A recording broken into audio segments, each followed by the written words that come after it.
Everybody, welcome to the show. Around the Nation right here.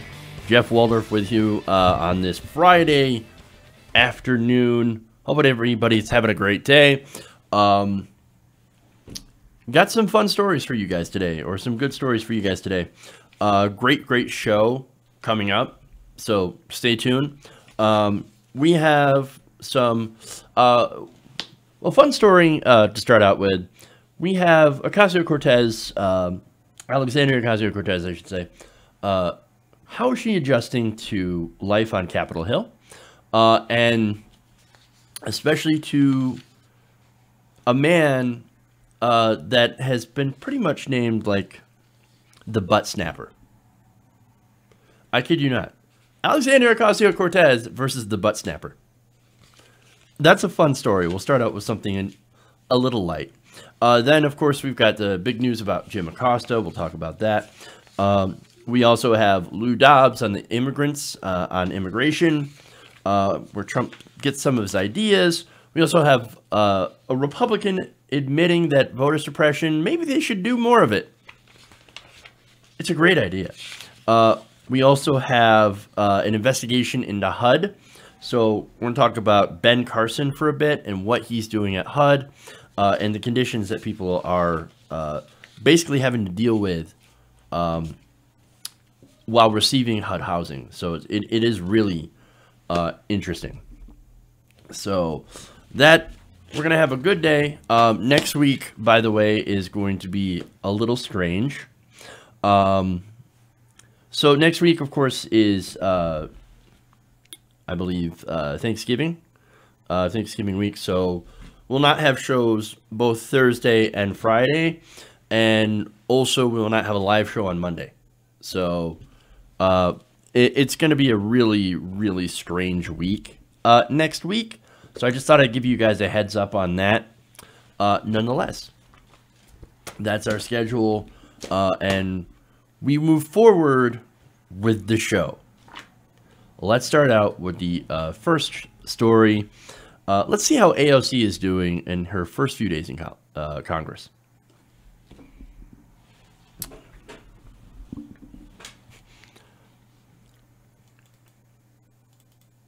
All right.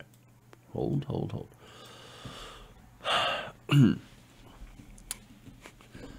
So Alexandria Ocasio-Cortez, who was the newly elected representative of New York's 14th district, has recently just started working at the Capitol, and her first couple of days have been fairly interesting.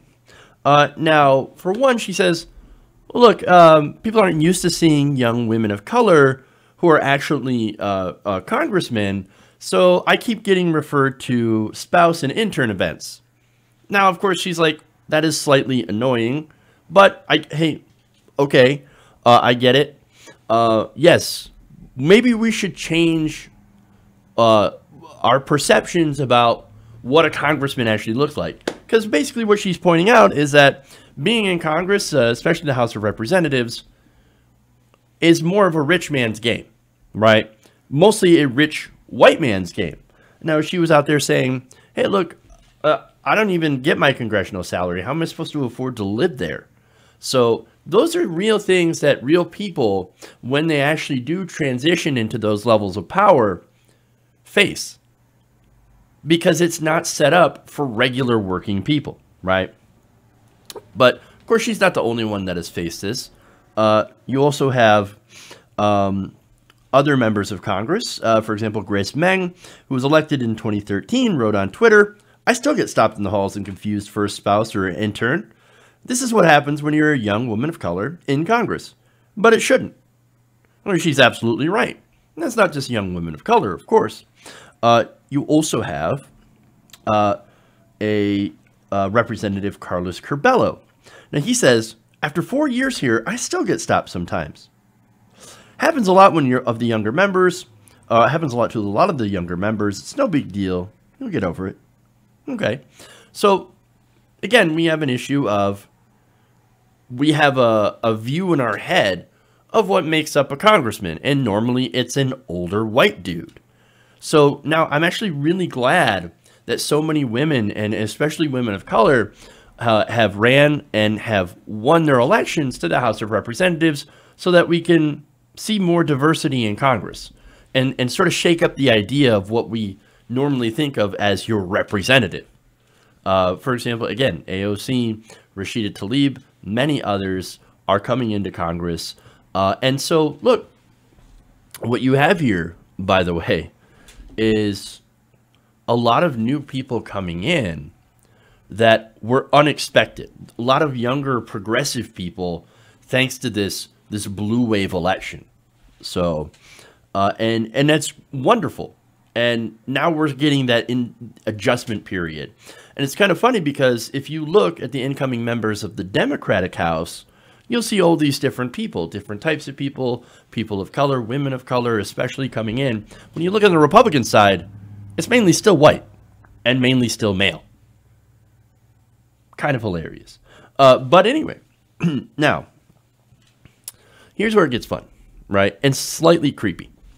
So now, one of the issues that Alexandria Ocasio-Cortez has ran into since she started is people basically trying to poor shame her. Now, when she made that statement, of course, about her not being able to afford an apartment, Fox News jumped all over it. Conservatives jumped all over it.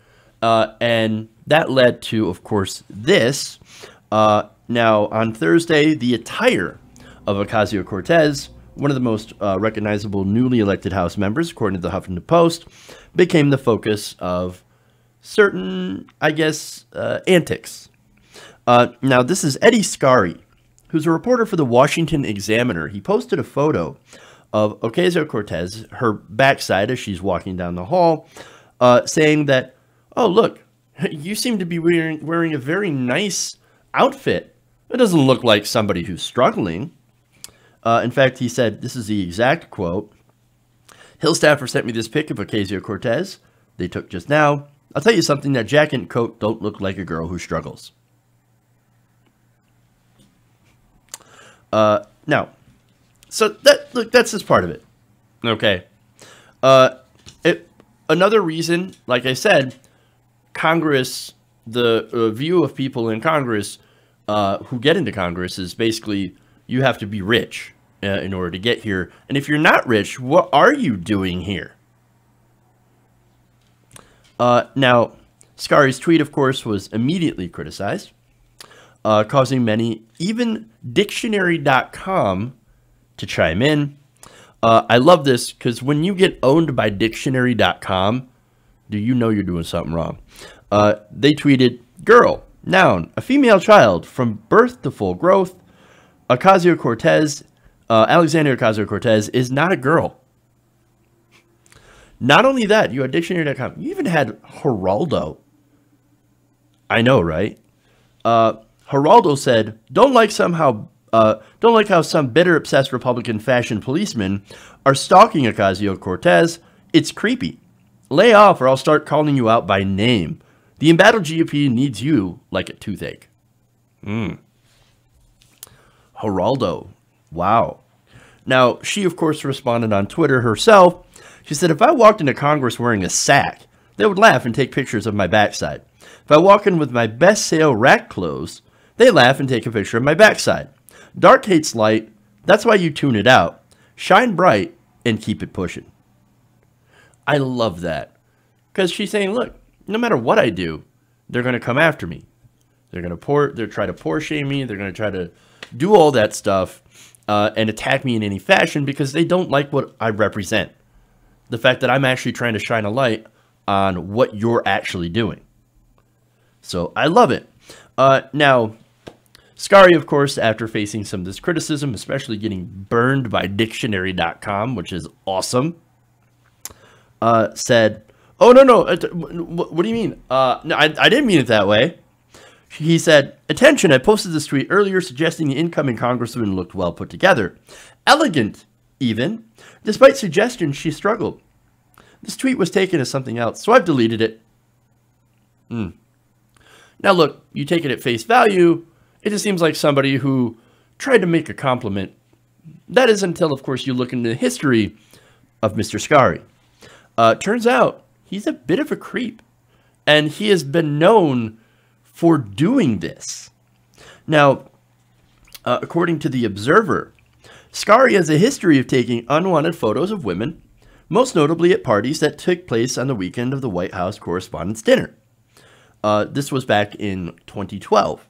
Mr. Scarry surreptitiously snapped 2 shots of women's posteriors and posted the photos on Fishbowl DC. Now, Fishbowl DC is the media gossip blog owned by the New York-based web company Media Bistro.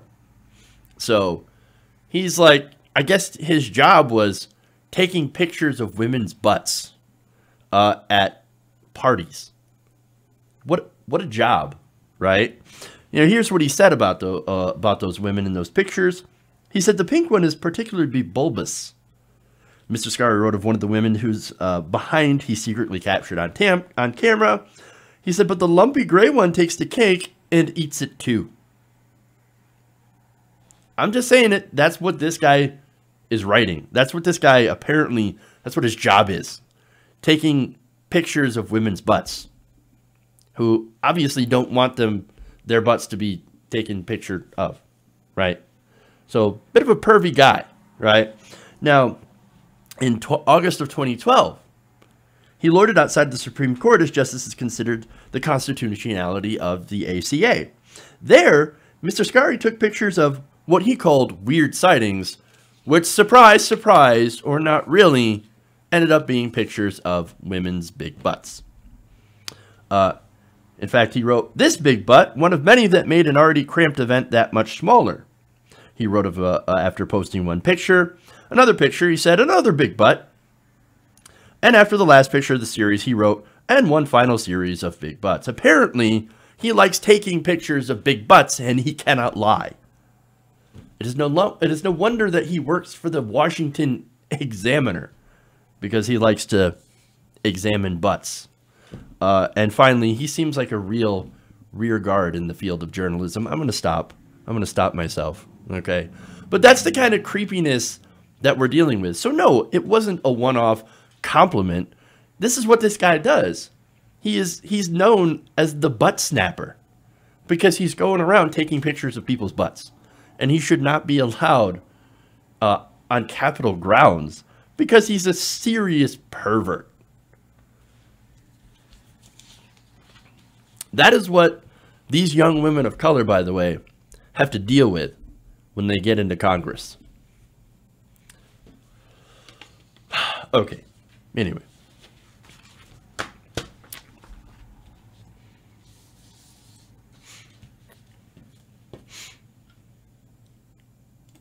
Let's move on here. Let's go to something serious.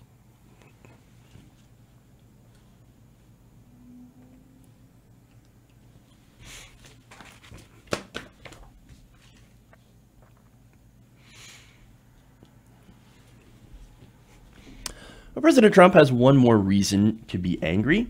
It appears that a federal judge has delivered a blow to the White House in a lawsuit filed by CNN over Jim Acosta. Now, of course, CNN sued the administration after the White House ordered that Acosta's press credentials be stripped. Now, look, I showed you guys the video of that, where he supposedly manhandled an intern or karate chopped an intern and was being incredibly disrespectful to the president. And so that's why he got booted out. Now, obviously, that was deeply unconstitutional, and this judge agrees. Now, this is Judge Timothy Kelly. Now, he found on Friday morning that the U.S. government must give Acosta due process before revoking his press pass, which he ordered must be reinstated. Now, the judge said that the White House written argument for banning the reporter were, quote, hardly sufficient to satisfy Acosta's Fifth Amendment right to due process. So, he's got due process. It turns out you just can't strip press credentials from people who happen to give the president a hard time. I know, crazy, right? It turns out we actually do have a system of law and order in this country. Amazing. Now, in his decision, Kelly ruled that Acosta's First Amendment rights as well overruled the White House's right to have orderly news conferences. And so, of course, that's what the president was claiming. That's what Sarah Huckabee Sanders came out there and claimed. Oh, hey, look, we need orderly press conferences. And Jim Acosta, he's so rude, and he's always asking questions out of turn. He's just so annoying. I got to get rid of him. And you have no right to come here and expect to be able to ask the president questions. It is an honor and it is a privilege to be here. And so you will follow my rules. And it turns out this judge, who, by the way, was appointed by President Trump, said, actually, no, you do need to follow the First Amendment, and you also need to follow due process. If you're going to kick him out, you better have a damn good reason. Now, Kelly also did say, though, he did agree with the government's argument that there was no First Amendment right to come onto the White House grounds. But once the White House opened up the grounds to reporters, the First Amendment then applies. So basically, if you're going to open it up, and if you're going to bring in reporters, well, then you can't just pick people out, certain people that you don't like, and boot them and take away their press credentials. You can't do that without some sort of due process. Now, that's actually really interesting, the impacts of that and what that's going to mean for precedent. Now, he also agreed with CNN's argument that the White House did not provide due process, as I said. And here's his quote on that. He said the White House's decision-making was so shrouded in mystery that the government could not tell me who even made that decision. I think we have an idea who made that decision. So, look, fairly clear that Acosta was very, very much a thorn in the side to both Sarah Huckabee Sanders and the president as well. So, here we go. Now, let me read more of that. He said the White House later written. He also said that the White House's later written arguments for banning Acosta were both belated and not sufficient to satisfy due process. And not only that, but those reasons, there were several different reasons that they just kept coming up with. CNN issued a statement after the ruling saying that, quote, "We are gratified with the result and look forward to the full resolution in the coming days. Our sincerest thanks to all who have supported not just CNN, but a free, strong, and independent American press." And Acosta himself said, "I just want to thank all my colleagues in the press who supported me this week. I want to thank the judge for this ruling, and let's go back to work." Now, he also noted that Huckabee Sanders, as I mentioned before, had two different justifications. Now, here's the thing. They were doing that because they were just throwing shit at the wall and trying to find something to stick. Oh, he was mean to that reporter, or that I'm sorry, that staffer. So he did the violence against the staffer. That's what Sarah Huckabee Sanders tweeted out, and he was also being disrespectful. Oh, CNN doesn't have to talk to the president, or I'm sorry, the president shouldn't have to talk to CNN. Okay, but that's not the issue here. The issue is whether CNN could be in the room. He can just decline to answer the questions. That's something that they're allowed to do. But you can't just bar them from that area for literally no reason. And that's what happened in this case. So now, of course, another thing that went against that went against the White House, not only this judge, but you also had all the media, and I mean all the media, with the exception of One America News, who, by the way, saw a lot of people who were formerly Fox News viewers going over to watch. And of course, One America News always backs the president. If he's a Republican, always backs Donald Trump. But here you had Fox News joining in that, as well as other, as I said, other outlets. And look, Fox News, and I explained it earlier, Fox News is looking out for itself. You don't want this to happen during a Democratic administration. I wouldn't want to see Fox News banned from the White House. No, look, I don't agree with Fox News, but I also don't think that you should ban them for no reason, just like they tried to ban Jim Acosta. And on Acosta, of course, look, I think this was a clear attempt by the Trump administration to get rid of somebody who occasionally asks tough questions and who ended up being a big thorn in their side. And it is interesting and fun to see that it turned out failing spectacularly. Okay. So, I'm going to take a quick break here. We'll come back. We've got Lou Dobbs talking about immigration. Oh, this should be fun. And much more. So stay right here. We'll be back around the nation.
Everybody, welcome back to the show.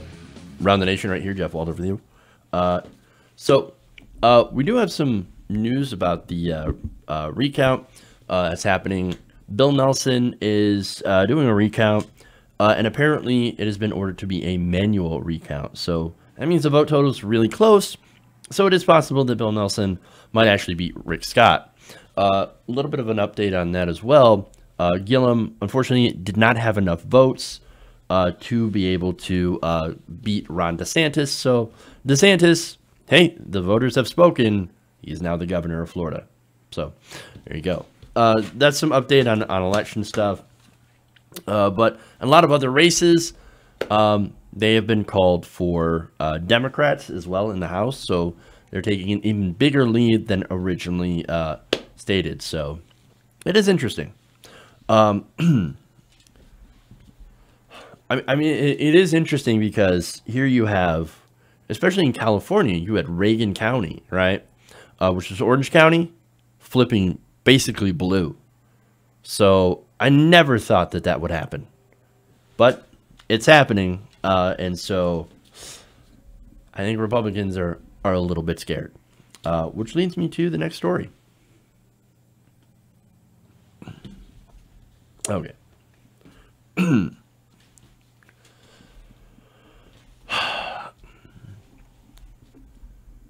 So following the midterms, which ended up being a pretty significant blue wave, you have conspiracy theories coming out about illegal voters. So many illegal voters. In fact, recently on his show, Lou Dobbs was talking about the myth of undocumented immigrants voting in large numbers in this past election. Let's take a look. Well, we're watching, millions of illegal immigrants cross our borders, and many of them voting in the past election. That's what it was just a couple of weeks ago, and having an immense impact. If there are, as Yale and MIT say, 20 to 30 million illegal immigrants already in this country, you know what that means for the districts of the U.S. Congress and the influence that they're giving to, for example, the state of California, Illinois, New York. But New York has such an and the burden on our migration, economy. it's not. All right, so there's Lou Dobbs talking with David Bossie, right? Now, Bossie was a former deputy Trump campaign manager, and look, you heard what he was talking about. Millions of people voting, coming in across our borders, which is not true. We actually have net zero immigration with Mexico. In fact, really the biggest event that's happening at the border is the so-called caravan, in which, look, some of that caravan actually just made it, I believe it was yesterday. And so, of course, you got everybody freaking out about that. But when it comes to the so-called millions of illegal immigrants pouring across the border, this is not true. Now, as I said before, there are asylum seekers. Yes, that is true. Those are people that are going to a port to try to, basically appeal for asylum from their home countries because they're afraid for their lives. But anyway, he also mentioned that recent study from Yale and MIT, right? Now, apparently, that study has had its reliability questioned by other researchers. But he says, oh, no. Yale and MIT say there are 20 to 30 million illegal immigrants already in the country. It's a significant amount, by the way. And he says, well, if they're all in the country, then they all must be voting. Well, that's not true. There's no evidence to back any of that up. In fact, they've presented no evidence. He's talking as if all of this is just fact. But wait, if there's questions with the study that you're citing, with the methodology and the results of that study, well, then you can't just cite it as if there's nothing. You don't even present that as a caveat. So that's deeply irresponsible reporting and literal fake news. There's more. Before joining Fox Business Network, of course, Dobbs, look, he's had a history of this. He is deeply anti-immigrant. He built his career at CNN by blaming illegal immigration for everything from diseases to a significant portion of the nation's crime. Again, studies have borne that out, have not borne that out. They have found that undocumented immigrants actually commit less crime Why? It's because they don't want to get caught and deported. And that's one of the reasons. Then they do less crime than native-born Americans. So that's simply not true, what he's talking about. He also blamed them for things like bringing leprosy. Fucking leprosy, dude. Serious. This guy's unhinged. He also said back at CNN, before he was fired, that an army of invaders from Mexico was part of a plan to take over the southwestern United States. Has that actually happened? Has that actually happened? No, it appears it has not. Most of the southwestern United States is still deeply red. So they haven't actually taken over literal fake news. Here we go again. Not only that, but in 2005 he said that there was an invasion of illegal aliens that's threatening the health of many Americans before turning to a report wrongly finding that despite there being only 900 cases of leprosy in the past 40 years, there have been 7,000 in the past 3 years. Now, when he was called out on his bullshit, Dobbs said, well, I can tell you this. If we reported it, it's a fact. Wow. Hey, man, I reported it. It must be a fact. So, no accountability when you actually get shit wrong.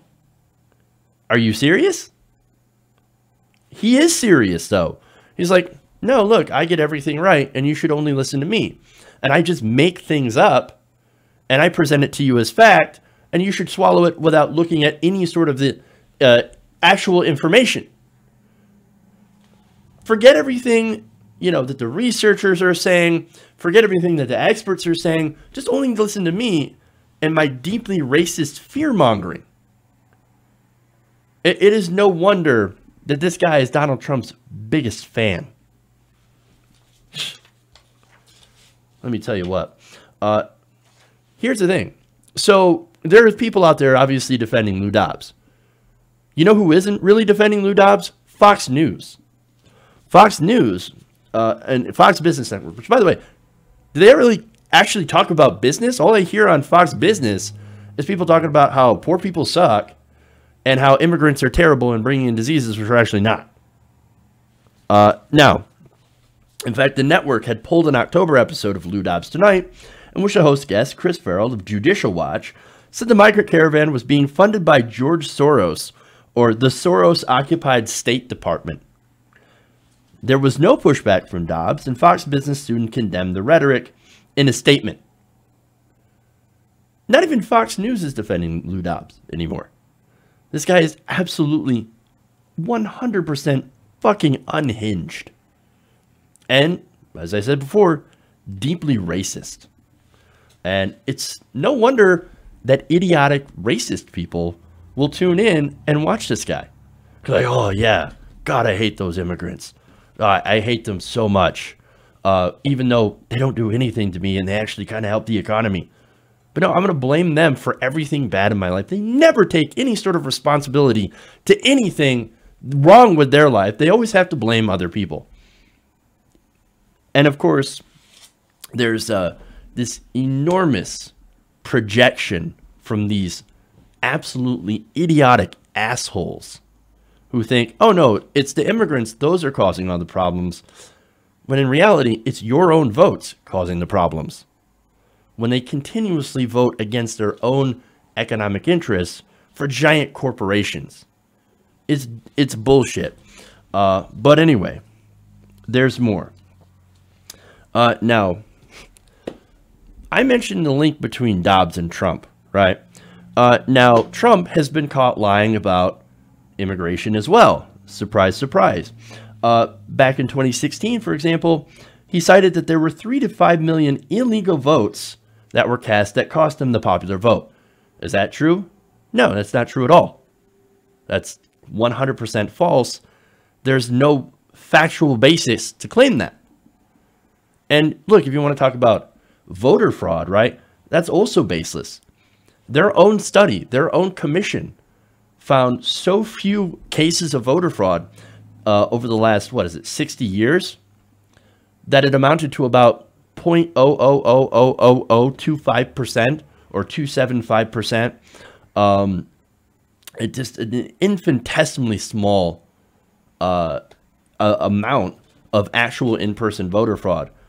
And look, if you're to take that and that number, and if you're to add it to the people who are here illegally, undocumented immigrants that are voting, it's not even going to barely budge. That shit does not happen. So, look, all these things like voter ID and all the fear-mongering about immigrants coming in and voting for Democrats, it's a solution looking for a problem. Because that problem doesn't actually exist. And you guys who believe it, deluded. Absolute delusion. No evidence. There's no evidence for any of that. And so, not only that, but there's one more piece of data I'm going to give you here. Actually, two pieces of data. Now, there was a lot of aides for Trump had basically tried to back up their assertions of massive amounts of illegal, undocumented immigrants voting in elections, right? And they pointed to research from Old Dominion University, right? Now, the study, which has been challenged by other researchers, found 14% of non-citizens were registered to vote. Oh my God, 14%. That can make a major impact in elections, right? Well, it turns out, even if it were true, that would account to just 1.1% of all votes. So that supposedly massive amount of people, that 14%, would account to of 1.1% of all votes. Not necessarily enough to swing most elections, even if it were true. They live in a world of delusion. They live in a world of fake news. And Lou Dobbs is one of the biggest peddlers, and Trump is one of the biggest consumers of that fake news. Get yourself informed. Okay. Now, I'm going to tell you what is actually going on, what Republicans want to really do. Let's move on.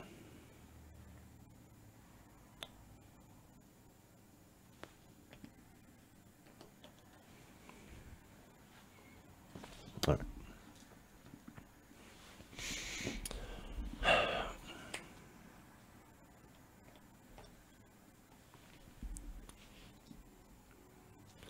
A Republican senator has recently been caught being honest about voting rights.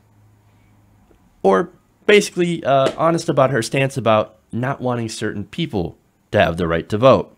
Now, this is Senator Cindy Hyde-Smith of Mississippi, who recently got in trouble for something that was unrelated, was recently captured on video endorsing voter suppression during a campaign stop earlier this month. Now, she said that efforts to undermine voting among liberals at certain colleges would end up being a great idea. Let's watch.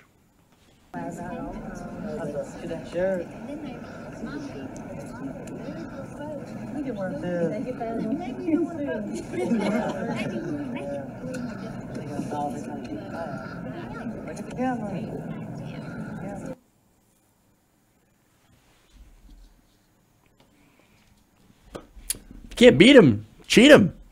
That is apparently the new Republican slogan, at least among people like Senator Cindy Hyde-Smith.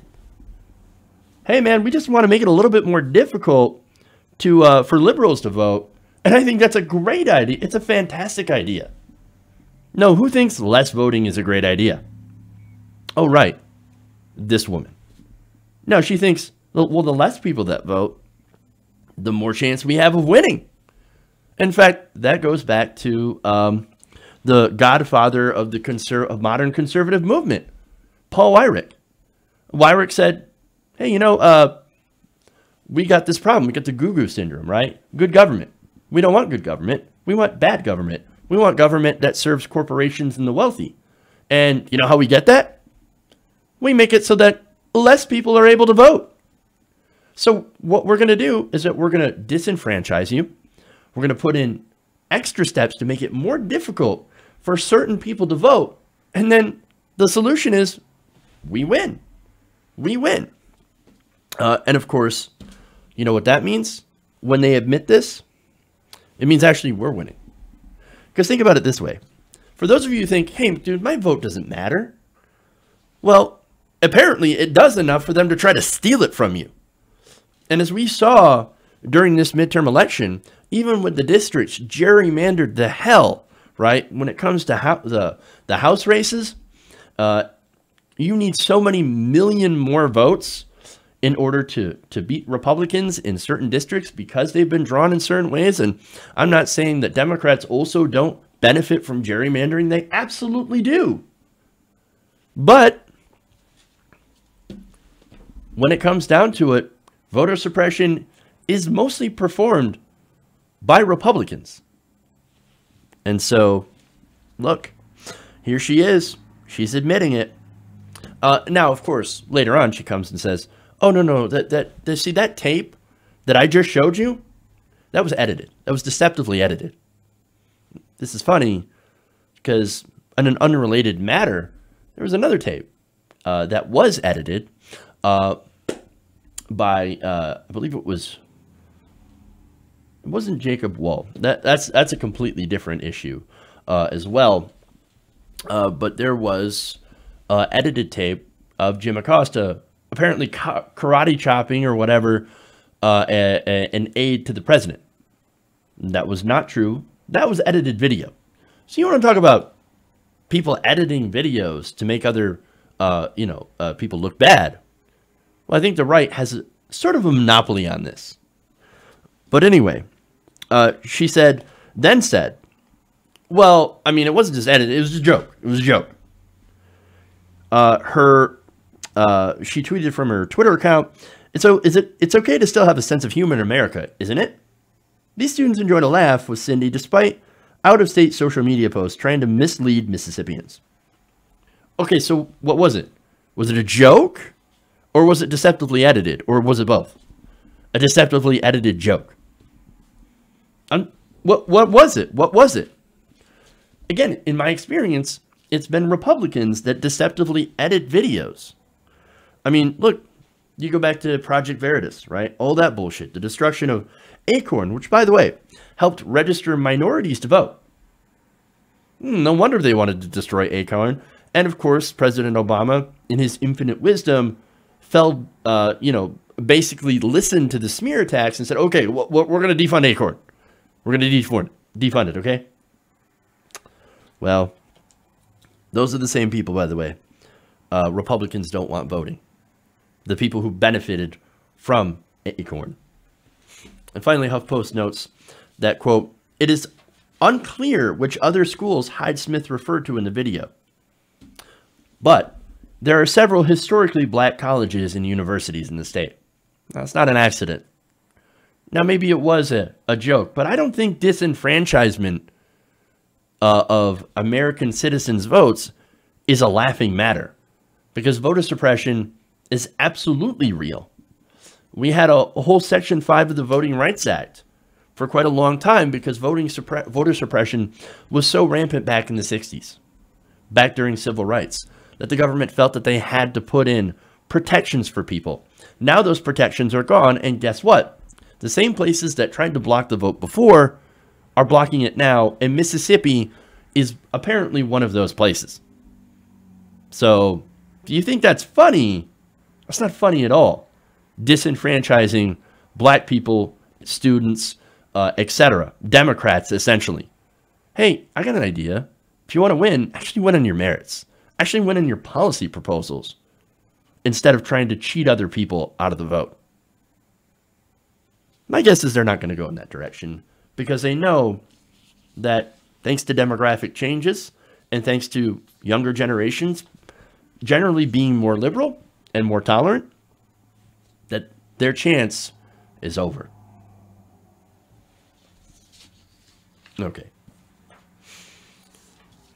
All right, so here's what we're going to do. We're going to take a break. We'll come back. We got the last story here on Ben Carson, so stick around for that. Also, super chats, if you have them, send them. and we'll come back and I will read them. All right, guys. We'll be right back. Around the Nation.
Hey everybody, welcome back to the show. Around the Nation right here, Jeff Waldorf with you. Okay, so let me check, see if there are any super chat messages. I don't think so though. I didn't see any. So anyway, that's one way to help the channel. Oh, actually there is. Metro Hen asks, any thought on Richard Ojeda running in 2020? So I do actually have a couple of thoughts, and I think they're probably in the unpopular opinion. No. I am actually not in favor of Ojeda. Look, for one, you could probably take, and this isn't Wyatt personally, but look, despite the fact that I like how strong Ojeda is, and he comes across very, very strong, and I do like that. I think policy-wise, let's focus more on policy than personality. And I think more on policy, he's a little less progressive than I would like, especially on things like pro-life issues, right? pro-choice versus pro-life. He also was a former Trump voter. Now, look, of course, you can change and you can be more progressive, of course. But I don't know. I don't know if I really want to see him run in 2020. Run for Congress again? Oh, absolutely. Right? Do that. But to go from a failed congressional run, which, by the way, I'm not saying failed as in a bad way. I'm saying failed as in he didn't quite get there, but he did a lot better in a Trump district than I think any other Democrat has. I just don't think that you should basically go from that to the presidency. And look, same thing with Beto O'Rourke. Even though Beto O'Rourke is also not as progressive, but people see him as the next Obama. No, I think right now, I think we actually do have the perfect guy that could run in 2020, and that's Bernie Sanders. That's just my opinion on that. He voted for Trump because he was a burner and did not like Hillary. Okay. I don't know. Vote, if you can do that, vote for Jill Stein. I mean, I know a lot of people who did that, right? And in West Virginia, it wouldn't have mattered if he voted for Jill Stein or not. Hillary still probably would not have won West Virginia. So, but look, again, I got to give credit to Ojeda. He is incredibly strong, but I think I'm more sticking, of course, to Bernie Sanders. But anyway, let's move on. One more story here. Let's get to the Ben Carson stuff.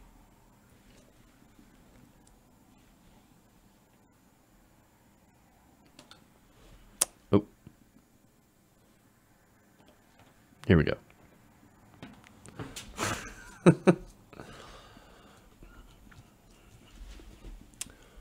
So Ben Carson is still the Secretary of Housing and Urban Development.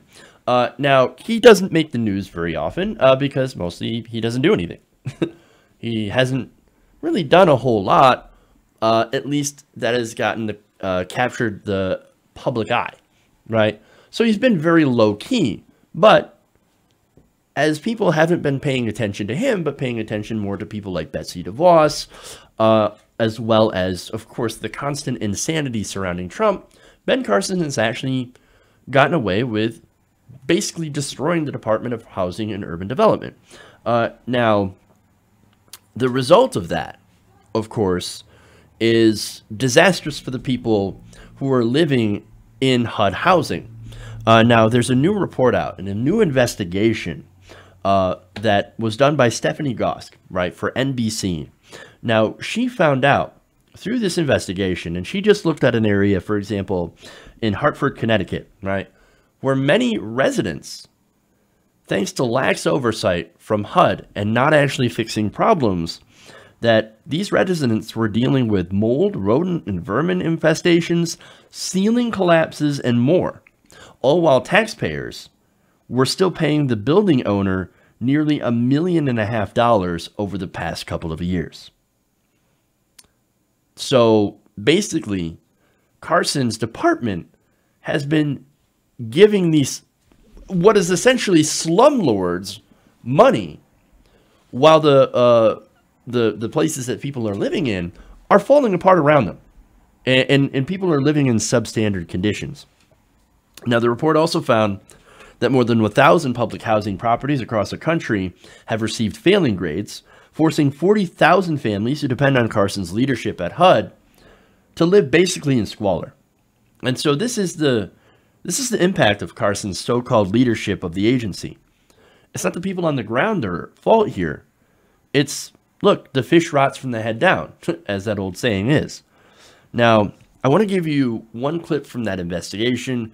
Again, I urge you to check out the whole thing, where HUD inspectors, recorded by a tenant, can be heard basically laying the blame at Carson's feet.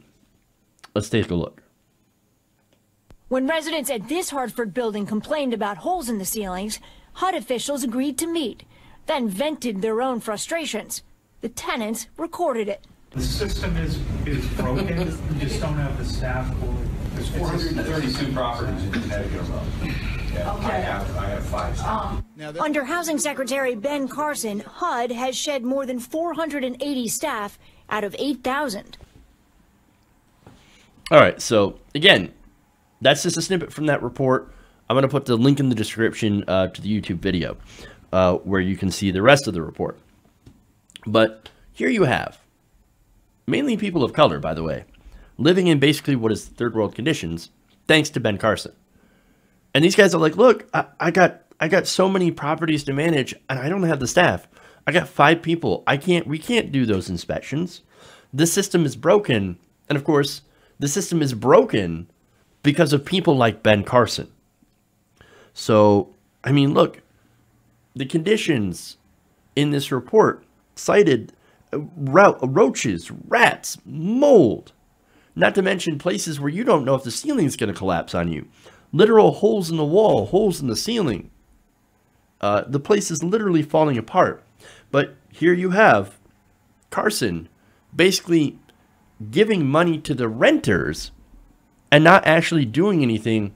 I'm sorry, giving money to the people who are renting out the apartments, but not doing anything to help the occupants. I mean, nothing symbolizes the grift of the Trump administration, of Republicans, than this. Not only that, but what money did go to making sure people live decent housing would have been cut off by Carson and Trump anyway if they had their way. Now, earlier this year, for example, Carson supported Trump's proposed $8.8 billion cut to the agency and, in addition, proposed tripling rents for residents. Now, look, you go and watch that report, and you look at the conditions that they're living in, and then you come back and you look at the idea of raising their rent by 3 times for that? You think, no, that's insanity. Why would we pay more for less? But see, here's the thing. That's kind of the point, right? Now, of course, Carson refused to be interviewed, right? Probably had to go take a nap somewhere. Gosk had said, although an anonymous spokesperson said the secretary believes very deeply that families should not be forced to live in housing that's unsafe, and taxpayers shouldn't be subsidizing it. But that's sort of the point, right? Now, look, here's what they want to do, at least in my opinion. They want to make these headlines to convince the public to pull funding from HUD itself.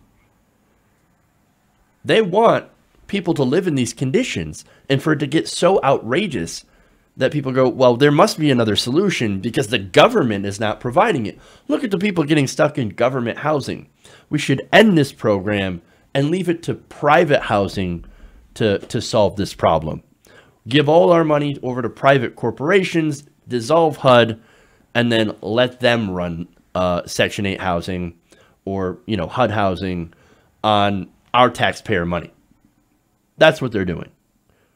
People living in these conditions is not a failure of Carson's leadership. It's the whole mission. It is their entire point. Make HUD housing so terrible that you want to get rid of it.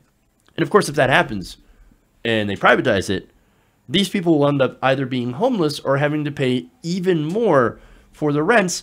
And that doesn't necessarily mean that the conditions will be better. But hey, at least the taxpayer might not have to subsidize this terrible housing anymore. But they still will have to subsidize something if you privatize it. So now you might think, but wait a minute, Ben Carson runs HUD. Why would he want to destroy his own department? That doesn't make any sense. Why would he want to screw himself out of a job? Well, because that's what he's put there to do. He specifically wanted to destroy HUD. He was put there to destroy it and make landlords rich in the process. He believes that poverty, like a lot of Republicans, is a moral failing. That these people don't deserve help because they're poor. They must have failed somewhere in their life, and to be poor in America, and being poor, well, that makes you a bad person. You're a terrible person. Well, that's not true, right? But nonetheless, when you believe that, Well, it makes you do things like this. So he cut staff so deeply that they're not able to do their jobs and effectively fix these problems, right? Or enforce safety standards. I mean, then again, after all, if you think poor people are garbage to begin with, then why would you want to reward them with decent housing? That's what I'm saying. No, you must punish them, in his mind, by making them live with vermin, because they are vermin. That'll teach you not to be poor. That's the mindset. Ben Carson, he doesn't need this job. He doesn't need HUD. And he doesn't care at all about the people who do need HUD. All he cares about is his misguided vision of what it takes to be a real good American. And poor people, whether you're a poor person of color or not, he just doesn't think are worthy. That's who Ben Carson is. Okay. That's it. That's what I've got. Thank you for going around the nation with me today. Please give us a like and a share if you haven't already. Check out our Facebook page as well and our YouTube clips. Make sure to share those out. Hey, we just hit 93,000 subscribers, so that's awesome. So finally glad to hit that threshold. And we are working our way towards 100,000. So anyway, thanks for the super chats. You guys, thanks for supporting us on Patreon, patreon.com/TYTNation. That helps keep us going. So if you haven't already, please sign up there. We will see you guys on Tuesday. Again, we've got a really weird week coming up next week with the holidays. So we will be having shows Tuesday and Wednesday, but not Thursday or Friday. And Monday, I'll try to put some clips up in between meetings. So, yay. All right, guys. Thank you all. Love you guys. And remember, change begins with you. Good night, guys. We'll see you on Tuesday. Although, there might be a game stream in between now and then. So, check that out too. Twitch TV.Jeff_Waldorf. All right. Check that out, and we'll see you later.